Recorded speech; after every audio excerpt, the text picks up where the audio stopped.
Right, deep breath. Firstly, are you okay? I hope so. And I know that coming out for so many people is liberating. Alison Hammond and Dermot O'Leary stepped into presenting duties following Phillip Schofield's departure from the show. Phillip Grabby Schofield.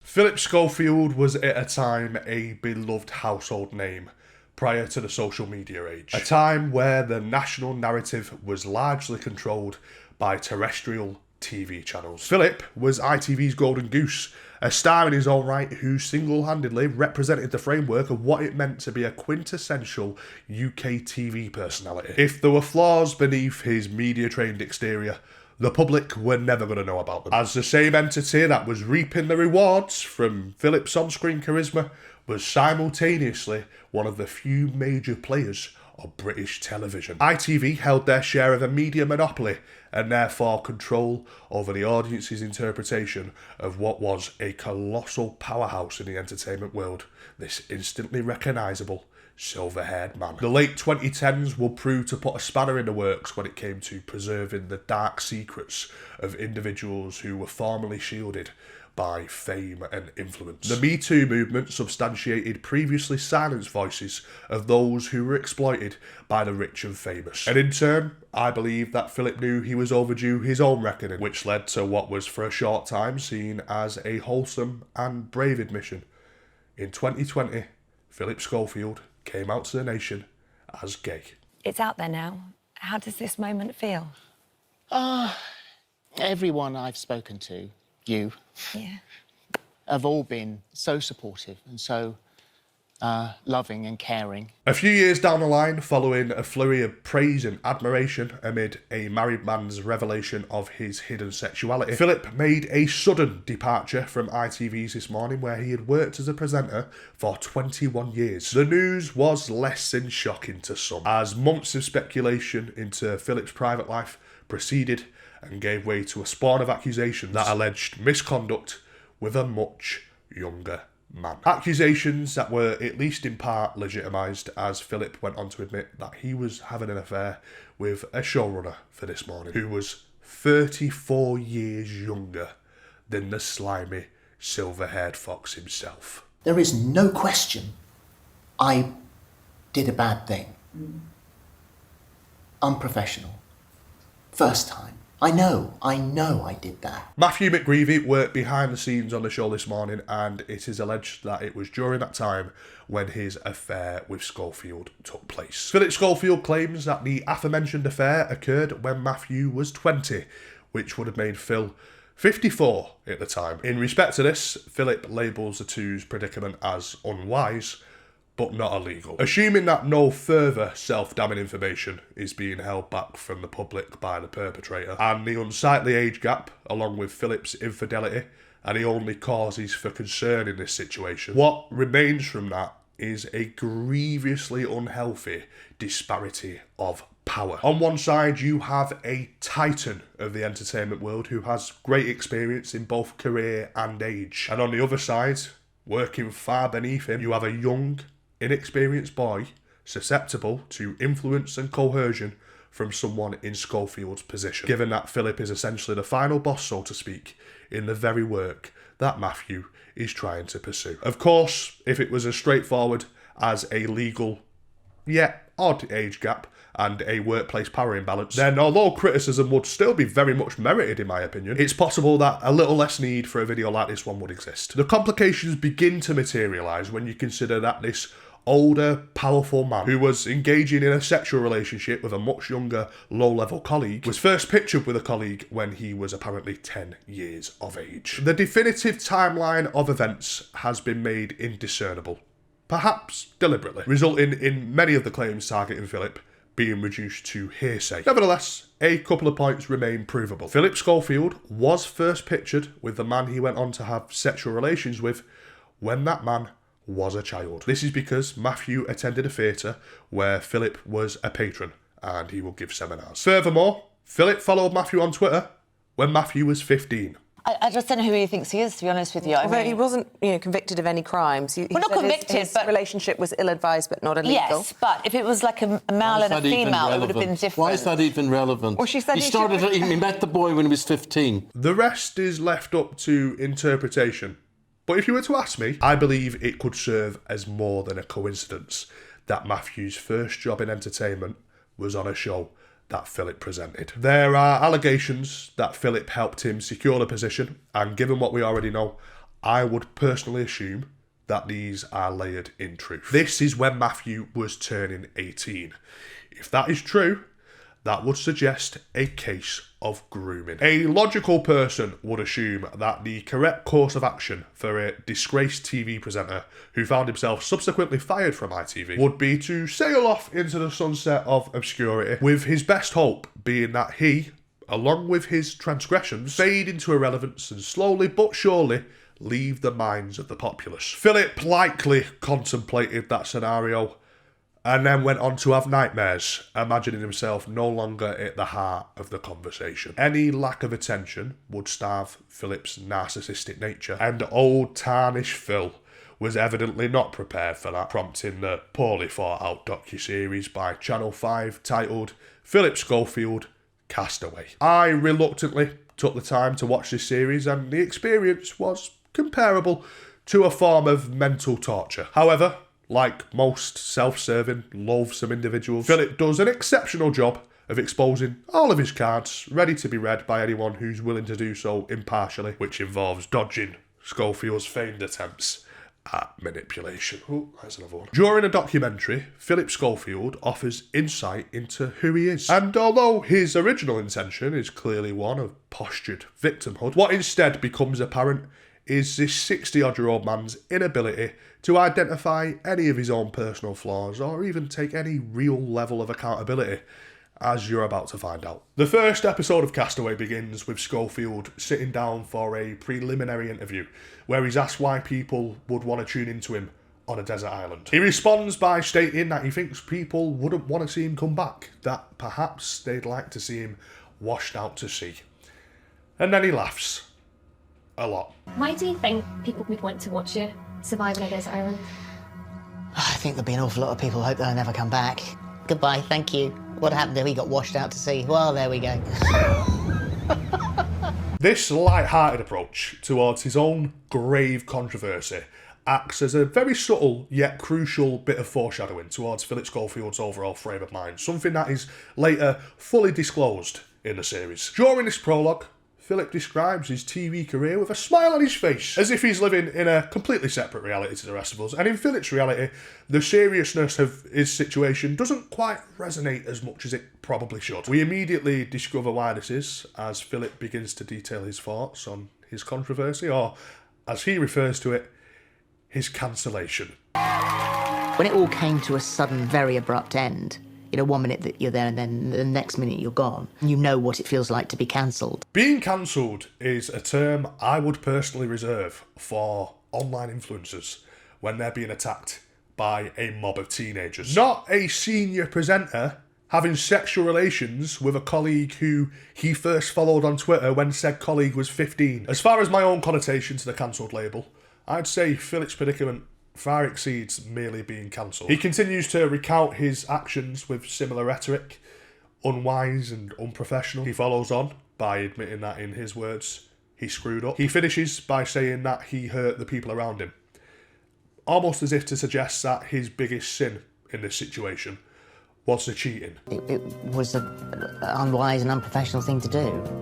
I will be forever sorry. I screwed up. I made a mistake, and I hurt the people around me. In my opinion, this is a deliberate smokescreen that Philip is using. He'll take a small amount of accountability by apologising for one aspect of his misdeeds, the infidelity, conveniently the smallest of the many issues with his situation. All the while, he ignores the more glaring and incriminating factors of his transgressions, thereby avoiding wider accountability. Philip is throwing a dog a bone. He's using this crumb of accountability as a sneaky attempt to keep the audience pacified. Meanwhile, he's setting up a stage in preparation to act out a role that he's given himself. Phillip Schofield is the lead director of the theatrics today, and he has decided that his own character will play the victim. The setting quickly switches to Philip sat outside in his nice garden with his lovely family, laughing and joking, not a care in the world about the challenge he's about to face in terms of spending a week on a desert island, or in more realistic terms, spending a week on an outdoor production set. Showing Schofield laughing and joking with his wife and daughters immediately after his single admission of guilt regarding the infidelity is a sly and early on subliminal implication that Philip is clear of any wrongdoing. After all, if his only mistake was cheating on his wife, and his wife now evidently forgives him, then there's no case against Phillip Schofield anymore. He's practically in the clear. And this would hold true if we were all living on the same deluded timeline as Philip is. But unfortunately for him, while he may try and reconstruct the root of his misdemeanours and boil them down to something that in the grand scheme of things would be a non-issue, the rest of us remember what he did, and we remember what we really care about, and it certainly is not Philip's unfaithfulness. We cut to Philip's wife, Stephanie, who boldly states that what people don't realise is that when they batter Philip, other people are affected. What people don't realise is that they batter you, but then there are other people affected. This demonstrates a mentality that seems to be consistent in the Schofield household, and that is one of confusion when it comes to the idea of personal responsibility. I do not doubt for a second that Philip's blameless family are facing repercussions because of his actions. But what Stephanie fails to realise here is that without the actions that her husband took in the first place, there would be no corresponding reactions. Although Philip lit the match, Stephanie has decided that she is going to blame the fire.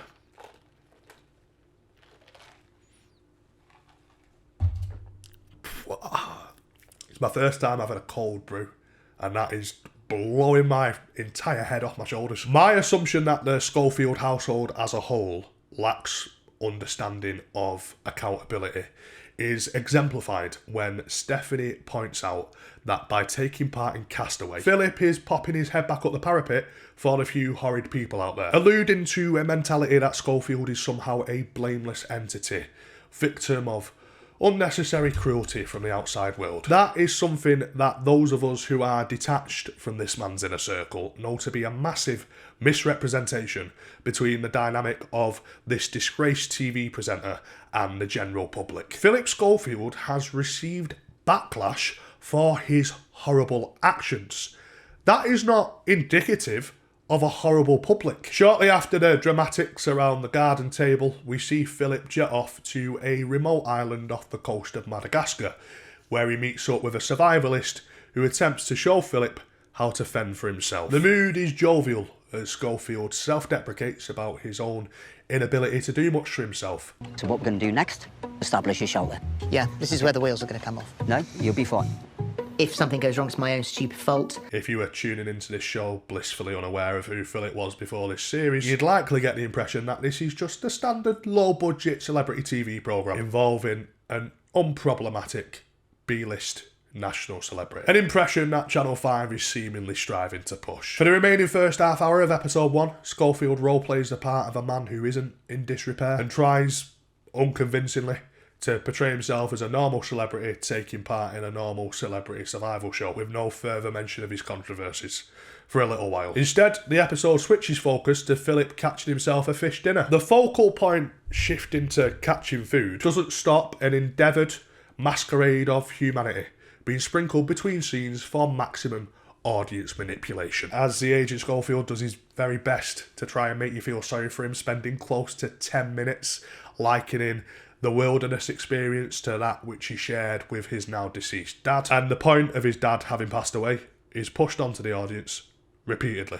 After he died, I used to go in that garage and say, Dad, I need a piece of wood, about that long, and there it would be. What do you think he'd say about you doing this?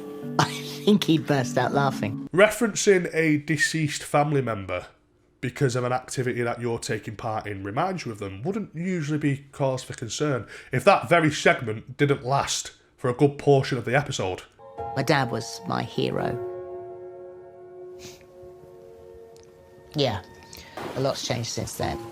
There's a lot I'm glad he didn't see. It's clear that Phillip Schofield, whose father passed away in his 70s, 16 years prior to the filming of Castaway, has tried to leverage sympathy by prolonging what could have been a short segment paying genuine homage to a deceased family member. Schofield's visible comfortability when delivering the woe is me act could indicate that Phillip has previously managed to attain influence over people in his personal life by playing the same cards. An early assumption can be made that if an individual assumes that they can gain favour by victimising themselves, that belief likely only exists because they've done the same in the past and succeeded. In the latter part of the episode, the conversation that Phillip is holding with himself briefly returns back to Phillip's mindset, and more specifically, his thoughts around coming out as gay. Something that he did 4 years prior to the filming of Castaway, and a couple of years before any of his allegations surfaced and became mainstream headlines. Phillip, who at the time of coming out noted the warm reception he had received, and even passed comment on how nice everyone had been towards him, takes an entirely different approach on his Madagascar island and discloses that the revelation of his sexuality only left him with more anguish than joy. But for me, doing it later in life, at the moment, it's just given me more anguish than joy. And she said, I am so proud of you. Wow. She said, you've helped so many people. I can't tell you how proud of you I am. And I thought, oh my God, that's amazing. It's amazing. You must get inundated with that happening. Yeah, there's been a lot of that. A lot, which is lovely. Nice. Given the 180-degree tone change compared to his attitude in 2020, I think it's fair to say that Phillip is purposely merging the response to his wrongdoings with the response to him coming out, which is the most wildly manipulative, hidden in plain sight example of his general deceitfulness thus far. To consciously deceive the audience into thinking that any part of the Phillip Schofield fallout had anything to do with your sexuality, after boldly claiming the opposite on national television 4 years prior. At the time, going so far as to gloat about the positive responses that you were encountering is not only a glaring example of how untroubled Phillip is when it comes to bending the truth, but also illustrates how stupid he believes his audience is. In the final 10 minutes of the programme, what was so far an episode unravelling itself as a snooze fest, with obvious sly intentions behind it, suddenly became a sincerely captivating watch for the first time. Phillip speaks about a plan he had in place to end his own life. And this section was the first instance of real authenticity that I managed to sense from the entire episode. A year ago, I got so close. I had everything in place, and it was Molly that was looking after me, Molly and Ruby both looking after me at the time. And Molly said, do you imagine what this would do to us if you actually managed to pull this off? And can you imagine what it would do to me if you did this on my watch? And that was just enough to take a step back from the edge. Up until now, everything has seemed to have a deep-seated objective. Every subject matter appeared to be calculated and put in place to garner a specific response from the audience. As if in the production room the conversation was, say this, because when you say this, the viewers will react like this. Nothing about this series was presenting itself as real until this moment. Relying on my own powers of discernment, I believe Phillip Schofield when he claims that he had a plan in place to end his own life, and that one of his daughters managed to get through to him and pull him out of that place. I also believe that Phillip Schofield is guilty of massive wrongdoings that so far he has failed to acknowledge to any proper extent. And I think that those two facts can coexist. This is a man who has a very hard time recognising any of his own flaws and has displayed an abundance of narcissistic character traits. Conjointly, he's also clearly a damaged man who possibly reached the limits of what his mind was able to withstand in terms of outside torment. Phillip Schofield should not be let off the hook for his crystal clear misconduct because he was extremely sad following the divulgence and subsequent reaction of said misconduct. At the same time, I don't think that a person should just be labelled objectively as a monster. A human being who acted very out of line is still a human being. I'm going to change of clothes because This is a long video and I'm not very good at continuity. A large portion of the beginning of episode 2 shows Philip going through the trials and tribulations of his desert island experience. He's trying to source food for himself while he transits a beach. Do you know when you just can't imagine that anything's going to work?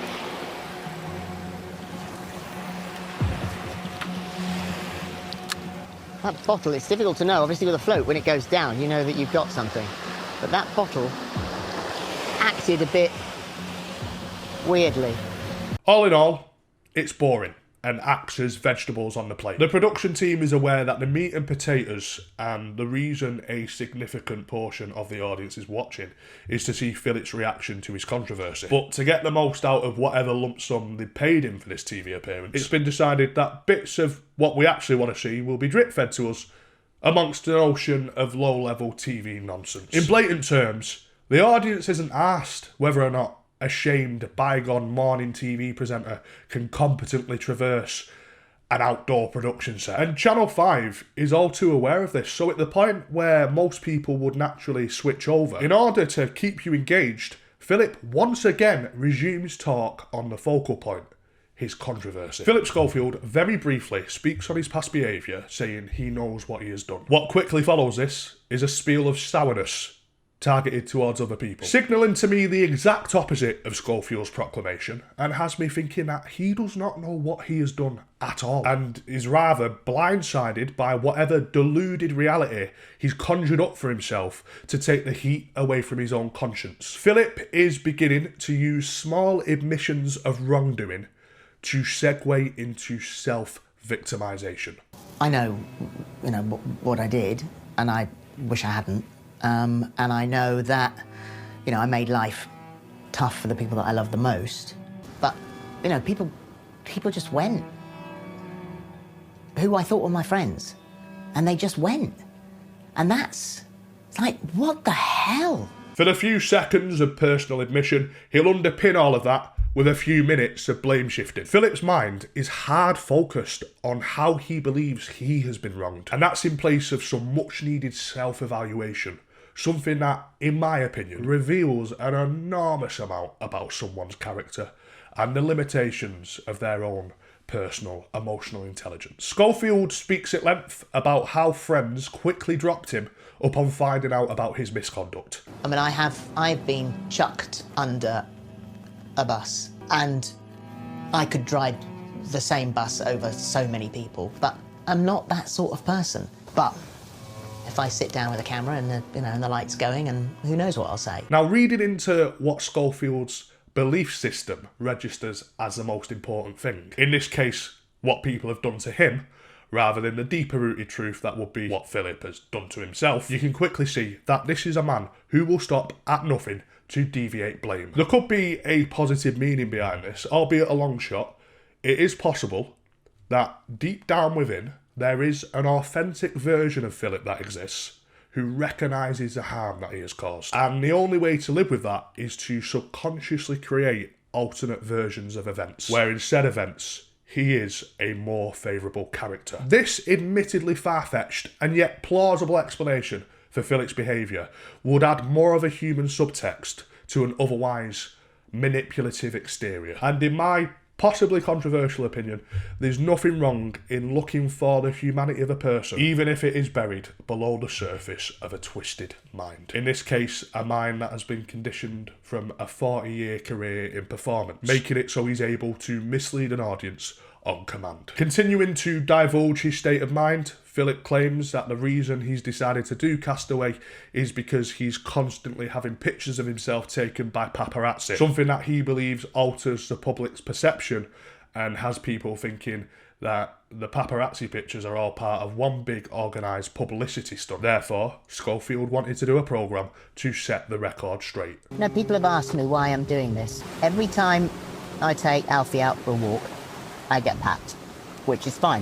When those pictures are posted in the online press, people say, the publicity machine's back in full swing. This will prove to be the final instance of Philip saying anything that makes a little bit of sense in this episode as he continues to speak on his controversy, which is something that at this point Schofield is just blatantly labelling as simply an affair. He's working his way back, shamed, disgraced Phillip Schofield.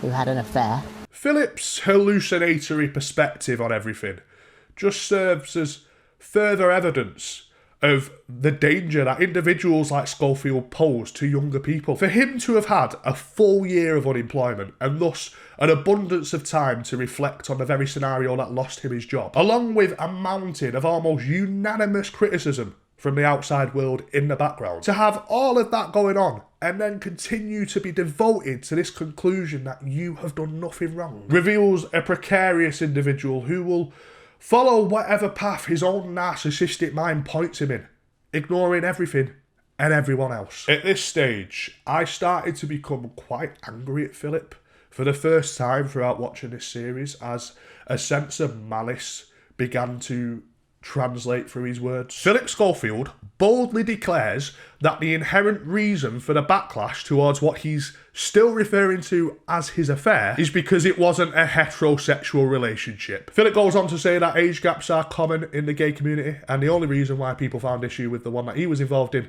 was because it wasn't with a woman, claiming that if it was, his peers will be patting him on the back. Strangely, I think another TV presenter or two might have done exactly the same thing. Difference is heterosexual. Sort of an unusual thing in the gay world, for to be a difference in age groups. Not that unusual in the straight world, but that being the case with me, I've never been a woman. Pat on the back. Well done, mate. I would like to offer my own rebuttal to this and say that if your peers would pat you on the back for having sex with a 20-year-old girl who you first followed on Twitter when she was 15 and you were 49, then those peers of yours should probably be placed upon a special register. I can imagine that an ancient TV personality whose mind still exists within a now forgotten world of mainstream controlled entertainment still believes that it's easy to spoon-feed a modified narrative to the audience, forgetting that we all have internet access, and with that, a real connection to the facts of the situation, instead of having to rely on a biased TV company who profit from your good standing, like Channel 5, to deliver us a truthful documentary like we may have had to do 20 years ago. The fact of the matter, Philip, is that whilst your affair with Matthew McGreevy may have started when he was 20, something I'm not personally convinced of because I think you are downright pathological and I don't trust a word that comes out of your mouth. You did not first meet Matthew when he was 20, and that is a hugely relevant point that conveniently gets left out of the entire series. What comes next is a long, blistering rant from a grudge-bearing, resentful 62-year-old man who has clearly been so mollycoddled before the year of 2023 that this career rejection that came after his own conscious negligence appears to have sent Philip in complete disarray. There is so much anger that exists within this man who wholeheartedly believes that he has been the victim of unfair treatment. Any outside help that comes in for someone like Phillip Schofield is doomed to be overlooked. The universe will paint you a picture to show you the error of your ways, in this case by creating an enormous negative reaction to your actions, but it's ultimately at the mercy of your own individual willingness to understand an opposing side. If you trap yourself in a perpetual loop of falling victim to your own ego, not allowing any outside discourse to enter the conversation, instead you finalise in your head whatever conclusion you have decided best complements your image, then the consequence to that will be a forever lack of peace. Schofield's resistance to reality is bound to keep him in a constant state of irritation. And that will only ever have a chance of dissipating if this self-absorbed egomaniac eventually chooses to relinquish his need to be the target in his own story, which in turn will open him up to a world of self-realisation, something that at the moment seems to be completely alien to Phillip. Speaking of aliens, that big red thing looks like an alien, doesn't it? Yeah, I know you've all been thinking it. Shut up. We've now reached episode 3 and thankfully the final instalment of Castaway. A TV programme that has only served to platform a narcissist who is engrossed on catastrophising every single aspect of a life that he brought upon himself. 20 minutes of further low-budget desert island drivel from a declining broadcaster, and we once again arrive at another juncture of Schofield's ongoing victim performance. This time, the one-way conversation points back towards the paparazzi, whose interest in Phillip only stemmed from his own transgressions, a fact completely unrecognisable to a man who in his own head can do no wrong. A friend of mine used the term fame tax. The paparazzi are fame tax. And they're like snipers in a van, and with blacked out windows.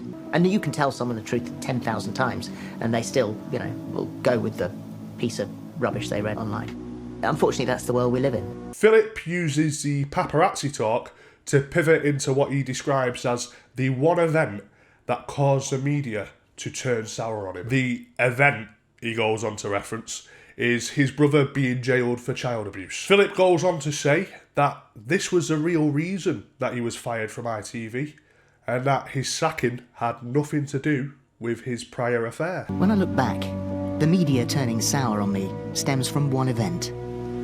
There is a member of my family who I refuse to name and refuse to acknowledge, who committed a heinous crime. What people don't realise is, I wasn't fired from This Morning when I admitted lying. It was before, because of someone I used to call brother. I can't dispute the inner workings of the relationship between ITV and Schofield, but what I can say is this. Right now, when I think about Phillip Schofield, my mind does not gravitate towards his brother. While it could be true that the initial reason for Phillip's acting was down to the bad publicity that his brother brought upon him, and that may have been the beginning of the dominoes falling down for Phillip as far as the media reports go. Given the later revelations about Phillip Schofield's personal actions, I'd say that this focus on the backlash regarding his brother is a calculated red herring. Timothy Schofield is insignificant in this story, and I agree with Phillip when he says that he should not be judged for his brother's actions.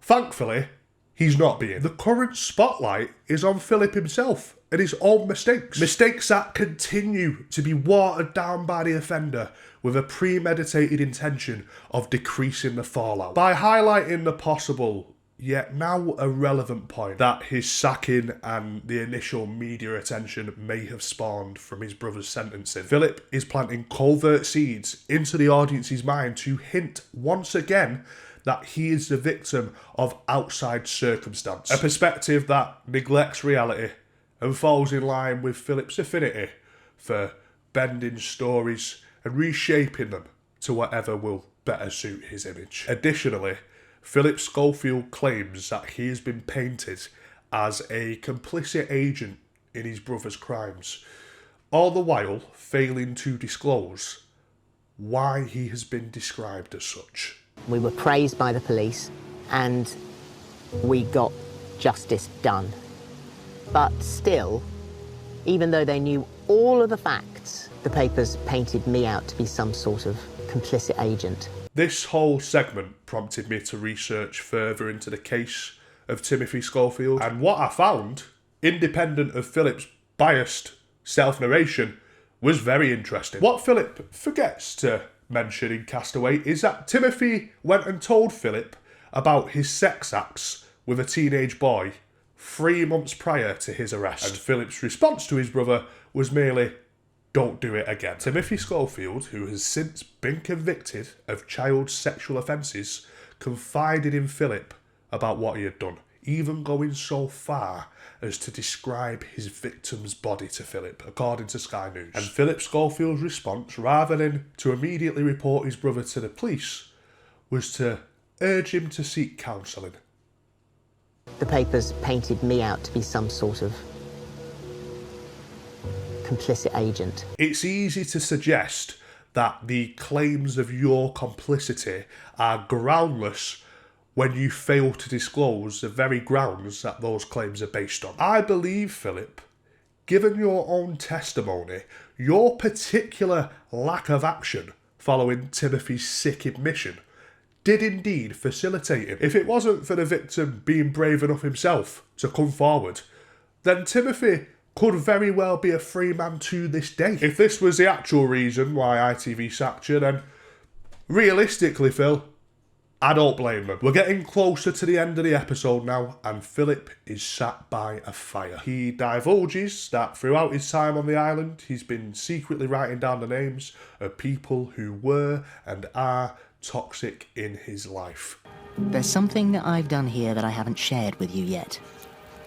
Now's the time. Over the course of my 10 days, I have written down all the things and all the people who were and are toxic in my life. He proceeds to throw these names onto the fire. The sentence that follows from Philip teaches us a vital and yet almost redundant lesson at this stage regarding Philip's frame of mind. And now, the toxic bank is empty. And the goodness bank is full. Phillip Schofield, in the interest of continuity, once again, and probably for the 20th time this series, familiarises us with the idea that he is just an innocent victim who has succumbed to attacks by unnecessarily malicious third parties. After throwing paper into the fire that held the names of apparently toxic ex-friends, Philip announces that the toxic bank is empty and the goodness bank is full. The shameless implication that Schofield is making here is that all negativity surrounding him has a point of origin outside of oneself. None of it is his fault, so when the names are burnt, the toxicity ceases to exist. Phillip Schofield celebrates his self-appointed pardon of all sin by running naked into the sea with his bare old wrinkly arse on display. If you're asking me about the psychology behind running into the sea with your 62-year-old arse out, then I'd tell you that I think on a deeper level what this represents is that Philip is an oddball. In closing, after watching Castaway in its entirety, I have come to a few concrete conclusions about Phillip Schofield, with a couple of assumptions thrown in for good measure. We'll start by listing what I am personally convinced of regarding this man's inherent character traits. After what I recognise to be a repeating pattern of ignorance towards accountability, coupled with an acute absence of self-awareness, or even the willingness to consider any position that could contradict one's own self-image, accompanied by an affinity to shape reality to fit whatever story best represents how he wants to be portrayed, I will confidently say that at present, Philip is a sanctimonious, self-righteous, one-dimensional thinking, mass-scale manipulator who I believe, in a professional and impartial setting, could be viewed as a covert narcissist. As for my assumptions, I assume, as I stated earlier, that a man who believes he can get away with something likely only holds on to that belief because it has worked for him in the past. Perhaps in his personal life, Philip is able to alter events without challenge. There could potentially exist a shortage of warranted criticism from Philip's immediate circle, and given his ability to quickly lambast ex-colleagues and friends as toxic on national television, I would not be surprised if Philip has carefully crafted that very circle to his own liking as to not face any opposition. He's created himself an echo chamber, only entertaining those who will prop up his delusions. Something we saw a snippet of when seeing how his ex-wife describes his situation, portraying Schofield to be the prey to his many critics, who all conveniently happen to be unanimously horrid. Philip spoke in detail about the reason for his TV return, and this is where I felt that there was a fragment of truth coming from his words, although not intentionally. Philip claimed that he wanted to set the record straight, and while he went to great effort to set a record, he certainly wasn't setting anything straight. Instead, Philip seemed intent on modifying the sequence of events from the past few years in the audience's minds. The only problem was that Schofield seems to still exist in a now forgotten era, where people of status were able to manipulate the general impression from their viewer base just from that status alone. Although our reliance as a society on social media comes with very obvious negatives. Our modern day easy access culture in regards to information makes it so that individuals like Schofield can no longer tailor reality to their own preference. Phillip appears to repeatedly forget that fact and in turn exposes himself in embarrassing fashion to be read like a picture book. At the heart of this story is a real victim, and that victim's name is Matthew McGreevy. Matthew, who has remained silent and hasn't had to produce 3 hours of TV to convince you that he's been wronged, unlike his much older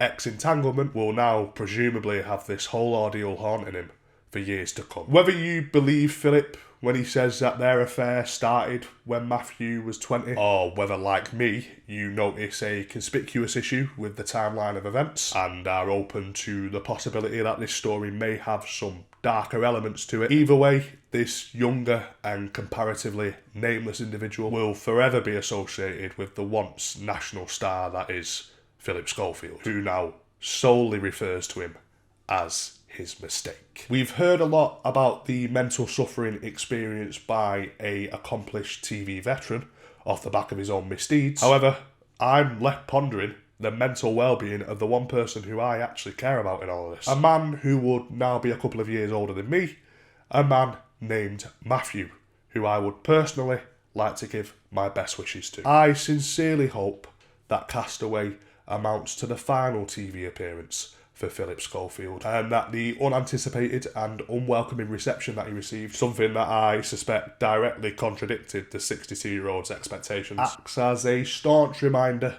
for other legacy TV stars who may still see themselves as untouchable. You're not anymore. Information is more accessible than ever, and with that, the shields of yesterday that once protected elites from repercussions corresponding to their irreparable behaviour, those shields are slowly fading away. Thank you very, very much, first of all, to everyone who's watching this video early on Patreon. My Patreon is linked in the video description. Alternatively, you can just Google patreon.com/braddoespodcast. There you'll find a regular unedited solo podcast that I really just use as my own therapy. You'll get early access to YouTube videos like this one. All of my old videos are on there too, dating back to 2016. And sometimes I'll even post the type of content that I used to post to this channel prior to this year directly onto Patreon. All of that can be accessed for just £4.50. To the rest of you watching, whether you've been watching me for years or you discovered me today, I just want to say I really do appreciate your prolonged attention today. This video has been a lot longer than anything I've ever put out on YouTube. This is a content space where everyone and their mothers are competing for your eyeballs. So considering you're spoilt for choice, hopefully the fact that you've stuck around and watched this entire video means that you found some value and entertainment along the way during my analysis. If that's the case, then do me a favour, if you're not already, consider subscribing so that you don't miss out on when I do this again next week. This video has taken almost 2 weeks of my life to put together, and that is not something I'm used to when making YouTube videos. So with that said, I'm off now. I'm done. Bye-bye.